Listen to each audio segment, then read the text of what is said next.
As a lifelong fan of science fiction and someone who has spent countless hours immersed in both books and movies, I find myself utterly captivated by the fascinating comparison between the novel Planet of the Apes and its cinematic adaptation. Um, the enduring popularity of the Planet of the Apes series can't be overstated. Its success is largely due to the groundbreaking 1963 novel and its 1968 movie adaptation, um, initially penned by French author Pierre Boulle. The book was titled Sidi Zuda Beneath Sidi Inpi. It narrates a tale of three Earthbound explorers encountering a planet inhabited predominantly by intelligent and sophisticated simian beings. The film starring Charlton Heston also follows this premise, although upon closer look, it presents several notable discrepancies. Although the Planet the Apes movie series has had numerous sequels, remakes, and new starts, Pierre Boulle's novel provided a unique storytelling experience that differed substantially from the 1968 film adaptation in various aspects, such as characters, themes, and even the climactic ending. In essence, a faithful adaptation of the original book has never truly materialized. The question of which one is superior remains open to interpretation. But those who have only seen one version will undoubtedly be taken aback by the disparities between them. Um, and maybe the Planet of the Apes has two different settings. In contrast, while both the book and film adaptations of um, were set in futuristic science fiction scenarios, they had distinctly different beginnings. The original novel by Pierre Boulle started its tale as a space journey commencing in the year 2500 without any connection to current times. Conversely, the 1968 film made the story more relevant to the time it was produced, with astronauts leaving Earth in 1972. Uh, um, it it this change makes sense considering the film was produced right in the midst of the American space race and came out just 1 year before mankind landed on the moon. Uh, by changing the initial setting in the film, the scientific anxiety is seen in felt much closer to reality as the dark consequences of space travel were explored. This change became less relevant as the film progressed, and due to time dilation, the astronauts traveled 701 years into the future, from 1972 to 2673. I would be, I would say, more like the interest. The Planet of the Apes changed its main character in the transition from book to movie. The most striking alteration in Planet of the Apes revolved around its primary character. Unlike Pierre Boulle's original novel, where the main character was a French journalist named Ulysse Meru, the film version featured George Taylor, a 20th century astronaut portrayed by Charlton Heston, as the lead protagonist. Um, my opinion, watching Ulysse and Taylor on screen was like comparing night and day. Um, Ulissa, the thoughtful and inquisitive intellectual, moved with calculated precision, while Taylor was an explosive force driven by a primal urge to break free from his intelligent ape captors. This shift in character development underscores the art of cinematic adaptation, as Charlton Heston's dynamic portrayal proved more captivating for a Hollywood audience, propelling the story forward with action instead of introspection. Eight, a more technologically advanced society, the Planet of the Apes, two societies looked quite different from one another. In the fictional worlds of Planet of the Apes, both societies are portrayed with apes using technology that surpasses what gorillas, orangutans, or chimpanzees could ever achieve. Yet, upon comparing the novel and the 1968 film, it's evident that the society in the book is significantly more advanced. This significant difference sets the two apart, as their technological advancement makes them nearly impossible to compare. When looking at their level of development, in the movie Planet of the Apes, the citizens of Ape City live in a more rudimentary lifestyle characterized by horses and carriages, scrolls, and stone architecture that resembles pre-industrial human societies. Uh, on the other hand, the apes portrayed in the book possess technology equivalent to contemporary humans. This disparity may be due to budget constraints for the movie, as it was more economical to represent a less technologically advanced society compared to a highly developed one. Seven apes riding horses like men. The Planet of the Apes' novel had more advanced hunting methods. One of the best scenes from the original movie was when the apes were first revealed riding horses as they hunted humans and imprisoned them. This powerful cinematic depiction showcased the superiority of apes in this futuristic society as they rounded up their prey like cattle and captured George Taylor, who was forced in a cell. However, the striking image of apes riding horses was nowhere to be seen in Pierre Boulle's novel, as the apes had technology much more advanced than simple horse riding. Instead of relying on horses for transportation, as depicted in the Planet of the Apes novel, the apes utilized helicopters and trucks to pursue humans for sport. This was just one indication of how advanced these book apes were compared to their novel counterparts, who wore extravagant clothing, enjoyed fine wine, and inhabited cities far larger than what's portrayed on screen. Similarly, the scale of Ape City was diminished in the film adaptation due to financial constraints, which may have hindered a more accurate representation. Dr. Zaius, this is the Planet of the Apes film gives Dr. Zaius a far more prominent role. One significant figure in both adaptations of is Dr. Zaius, though his role underwent significant development in the 1968 version. In the novel, Dr. Zaius is depicted as the chief skeptic regarding the astronauts' assertions about intelligence. However, he remains relatively undeveloped beyond this point.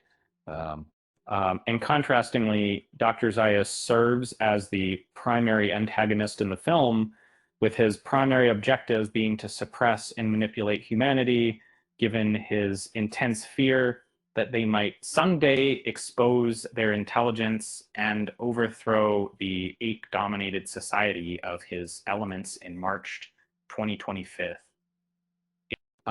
The significant alteration in the movie adaptation presented a completely new storyline, because the prominent apes no longer perceived humans as just ordinary barnyard creatures, but as genuine dangers capable of jeopardizing their way of life.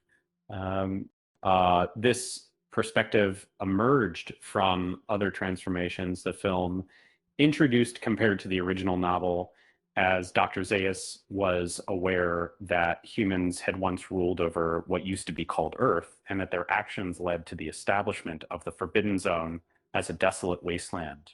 In essence, Dr. Zaius recognized humanity's prior existence before ape dominance and understood how their actions resulted in creating the Forbidden Zone. Five thematic differences. The Planet of the Apes film addresses new concerns. Pierre Boulle's original work, titled Planet of the Apes, explores societal structures, the characteristics that make beings intelligent, and who has the power to determine a being's place in civilization. This satirical narrative raises thought-provoking questions about how we treat individuals considered inferior to their ape counterparts, both in the book and the movie adaptation. The novels depict humans as hunted game and highlight the inhumane treatment of humanity, making these issues more prominent. Agreement, a significant topic that the movie Planet of the Apes delved into, but wasn't present in the film itself, was the portrayal of religion and evolution. In the storyline, Dr. Zaius is deeply invested in the belief that apes are God's chosen creations, and he harbors apprehension towards the notion that they may have evolved from a common ancestor. This theme was emphasized further through his dual roles as the defender of faith and minister of science. So if you time this, the Planet of the Apes novel has a major planetary difference. People who haven't seen the 1968 movie might find it surprising that the planet where George Taylor got stranded was actually Earth all along. This is due to the fact that apes took over human dominance following a probable nuclear catastrophe that turned the Forbidden Zone into a desolate wasteland. The devastating event brought about the decline of human civilization, leading to its regression into a primitive mute state while ape society emerged from the ruins. In Pierre Boulle's novel, instead of being set on a future Earth, the action unfolds on another planet called Soror. This fundamental change was also preserved in Tim Burton's 2001 remake of Planet of the Apes, where it is disclosed at the end that all events transpired on a different planet named Ashlar. Although the 1968 version is the most famous adaptation, it's worth mentioning that this story wasn't initially imagined to take place on Earth. Nova's role. The Planet of the Apes love interest is not the same in each version. In both the Planet of the Apes book and novel, the character Nova, who is unable to speak, made an appearance. However, her portrayal varied significantly between the two works. While Nova served as the primary love interest in both versions, she was depicted more complexly in the book, demonstrating a higher degree of emotional intelligence. In the movie, there were hints of Nova's relationship with Taylor, but it was in the novel that her bond with Ulysses became more fully fledged and credible. In the book Planet of the Apes, Nova and Ulysses have a child who can talk, demonstrating that even though humanity had fallen from its position as the most advanced beings in the universe, they still might regain their former status. For status, compared to Linda Harrison's character in the movie, is Nova's portrayal in the novel offers her much greater autonomy and significance as a partner and mother man. How returning to Earth, the Planet of the Apes novel takes things back to where it all started. And in Pierre Boulle's Planet of the Apes novel, the story is set on a different planet called Soror, instead of a future Earth, like in the film. Consequently, the two stories have very distinct conclusions. In the book, Ulysses' marrow encounters and falls for a human named Nova, with whom he has a son named Sirius. Remarkably, Sirius is able to walk and talk at just 3 months old. With their lives in danger, Ulysses and his family disguise themselves as human test subjects on a space program, ultimately managing to escape the planet. In contrast to George Taylor, who was trapped forever in the future, Earth depicted in Ulysses altered his spaceship's programming to return him to his own Earth. However, upon returning to Earth, centuries had elapsed, and surprisingly, apes had risen as the dominant species on Ulysses' world. Ulysses, Nova, and his son subsequently embarked on another space voyage, with Ulysses penning the novel's account as a record of their experiences. The iconic ending, the Planet of the Apes iconic twist, is just in the film. In transforming Pierre Boulle's Planet of the Apes novel for the big screen, numerous modifications were made, resulting in a completely altered ending. This change paved the way for the memorable Statue of Liberty finale, often hailed as one of Hollywood's finest movie endings. In this scene, the stranded astronaut George Taylor ventured into the Forbidden Zone, where he encountered the last vestiges of human civilization. This revelation showed him that the planet he was on was Earth all along, and humanity had succumbed to self-destruction through a probable nuclear catastrophe. In the memorable words of George Taylor, he was not directing his anger towards the apes, but rather humanity for their reckless actions. This powerful scene encapsulated the apprehensions prevalent in America during that time.